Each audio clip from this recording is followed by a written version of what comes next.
दोस्तों, एक बार का जिक्र है। गर्मी अपने जोरों पर थी। सब अपने घरों में गर्मी की वजह से बंद थे। लोग सब गर्मी की वजह से बहुत तंग थे। हर कोई गर्मी से तंग आकर अपने घर में पनाह मांग रहा था। चरिंद परिंद भी और दरख्त पौधे भी गर्मी से बहुत तंग आ चुके थे। गर्मी ने सबको बड़ी मुश्किल में डाल रखा था। गर्मी की छुट्टियां भी थीं। बच्चे भी बाहर नहीं निकल रहे थे। घर में पढ़ पढ़ कर भी वो बोर हो चुके थे। सारा वक्त वो कितना पढ़ते रहते। निदा, हिरा और अली जो थे वो असद और इरम के घर चले जाते, तो कभी असद और इरम खेलने के लिए इनके घर आ जाते। आज भी ऐसा ही हुआ। असद और इरम अली, हिरा और निदा के घर पर आकर इनके साथ खेलने लगे। खेल कूद में इनको बड़ा मज़ा आया। खेल कूद में ये मगन हो गए।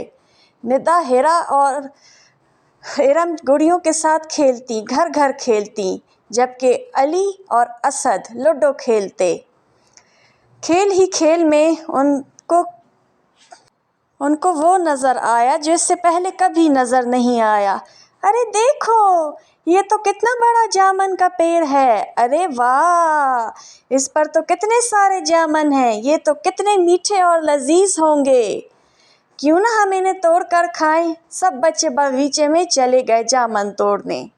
अली ने इरादा किया कि वो दरख्त पर चढ़कर जामुन तोड़ेगा, और बाकी सब ने कहा कि ठीक है, हम जो है नीचे चादर पकड़ेंगे ताकि जामुन उस चादर में आकर गिरें। अली तेज़ी से दरख्त पर चढ़ गया और एक शाख पर जा बैठा। वो जामुन ऊपर से नीचे गिराता गया और बाकी सारे दोस्त जामुन इकट्ठे करते रहे और जमा करने लगे। उस पेड़ पर तो इतने जामुन थे जितने कि उस पेड़ पर पत्ते नहीं थे। जामुन जमा करने में सब बड़े मगन हो गए।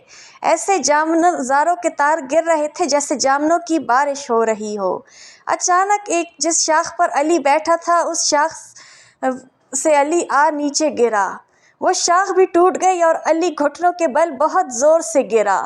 उसे बहुत ज़ोर की चोटें आईं। अरे नहीं, ये क्या हो गया अली?